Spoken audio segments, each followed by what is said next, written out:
Hello, everyone. I'm Mark Banke, Managing Editor of SoftwareBond.com, and I'm your host for the reveal of the OpenSky Untitled project, S01E05. With me is Chandler Burr, the curator of the Department of Olfactory Art at the Museum of Art and Design. And so first up for me, I found E05 to be a very green fragrance on me, and you mentioned it as being photorealistic, and I get that too, but I'd like to hear you describe what you meant by photorealistic. I think photorealism is one of the most interesting aesthetic schools in olfactory art, and I think that it's hugely underused, interestingly enough, because people talk all the time about raw materials, but we actually have very few photographs of raw materials. There are several very good vedivers. Vetiverio, for example, by Diptyque. There is a wonderful vetiver photorealist work by Comme des Garçons, Diarissimo, by Edmond Rudnitska, the greatest.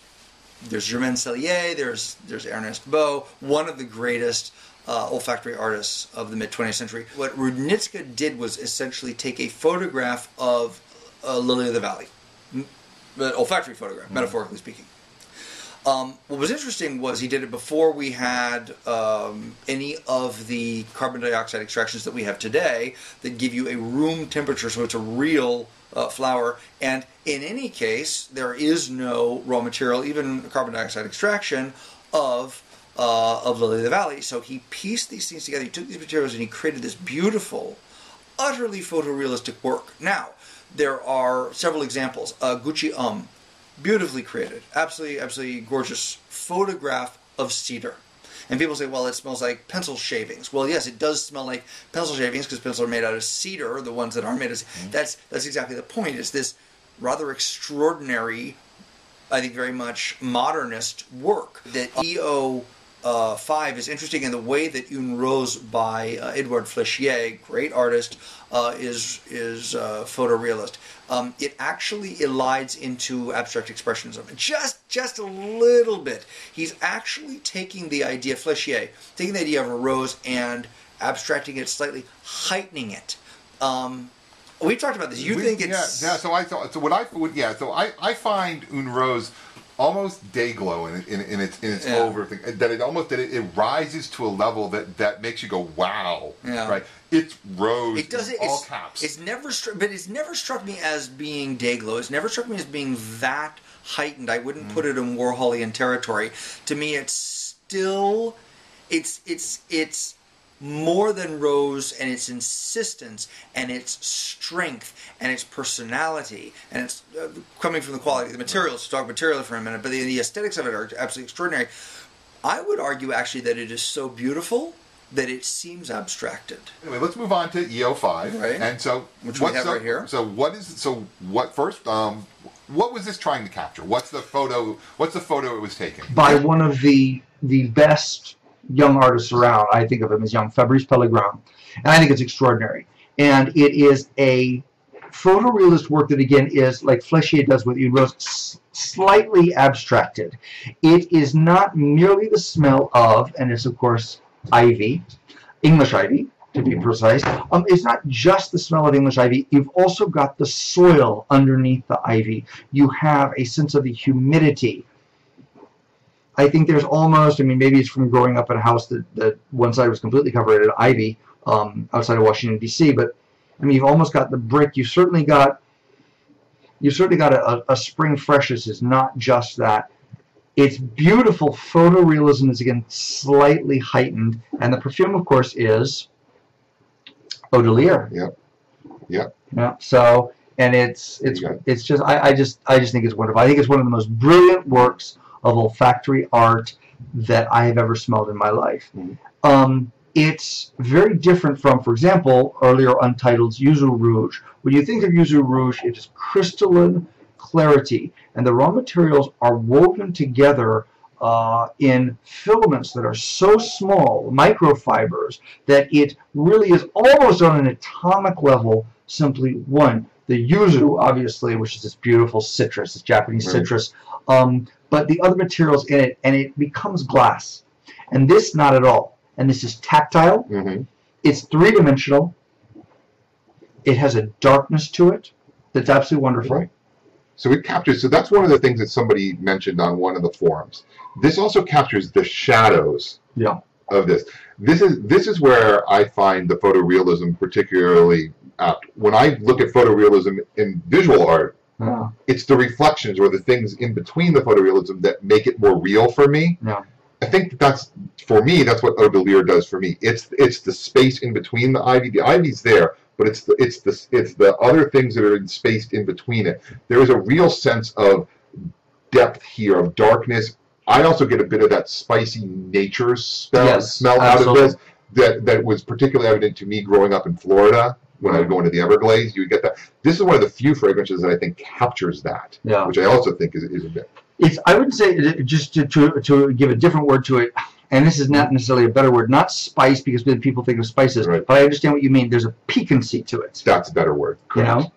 And there's a sharpness, and it's absolutely wonderful. And it's not got any of the citrus, which is generally what we associate with sharp. There's none of it, and yet there's a sharpness to it, and this is green. And I think that what Pellegrin has done is to take the idea of it and take these other scents that surround us. So he gives you a photo, but then he sort of surrounds it with the other elements. I assume that the materials are of spectacular quality because it evolves on skin perfectly, and it doesn't. I don't find that it changes, and I actually I agree with you on that. I was going to say I find this to be very photorealistic because the snapshot that I get at the beginning is a snapshot that I had at the end. Exactly. Yes. And that's an amazing artist. Yes. Who can do that? Right. So for a lot of the people that have participated in this project, I would guess that Eau de Lire is their first exposure to diptyque, and you've already mentioned a couple of other ones. Right.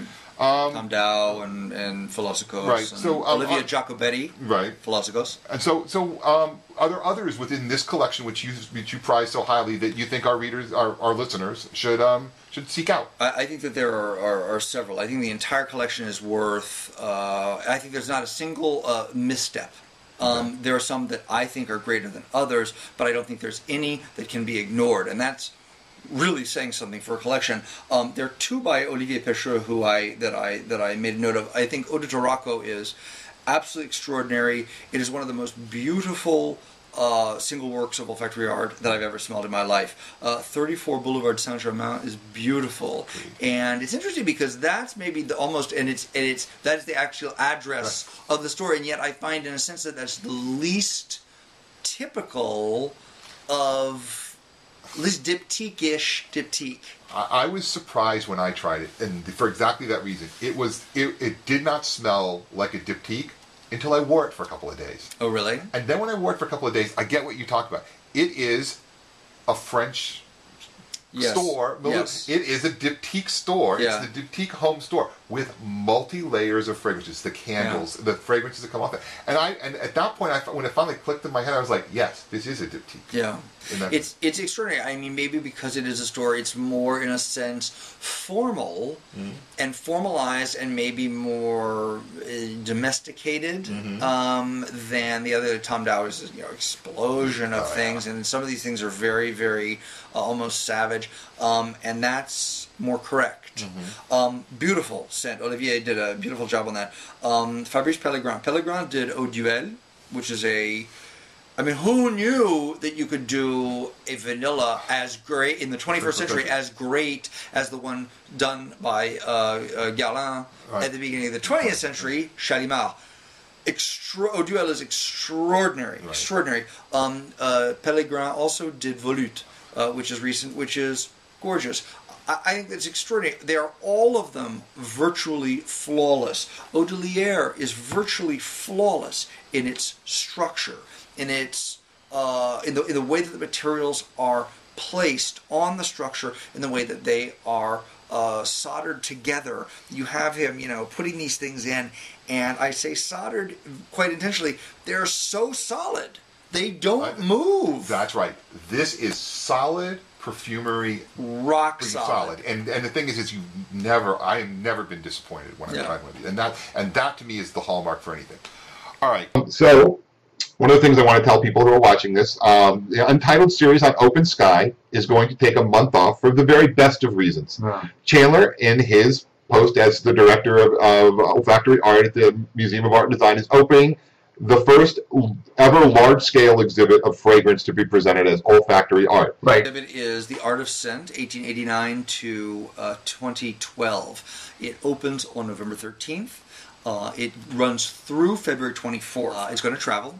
We are talking right now to museums in other parts of the world. Obviously, nothing's fixed yet, but we're working on that. It's going to have an extraordinary catalog that comes along with it. And I actually don't want to say anything about the catalog yet. There are 12 works of olfactory art in the catalog. Sorry, in the show. We start with Jiki, 1889, Chandler Burr 5, 1921, the greatest modernist work of art. Untitled by Daniela Andrier from 2010 is in there. And you are actually going to be able to take home the exhibition in the catalog. So that's all I'll say about that. Please come and see it. It's wonderful. The the sixth choice. There's very specific works I've been looking at and asking about and pursuing this sort of thing. And this is something that actually came to me that I wasn't aware of. I was aware that it was being created.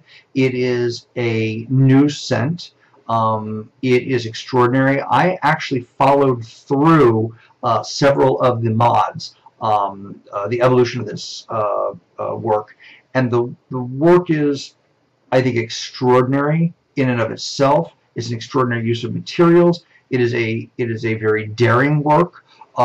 It is, I think, going to be the most extreme in its category. I won't name the category, but it is sort of the most extreme example of any of the Untitled's that we've done thus far.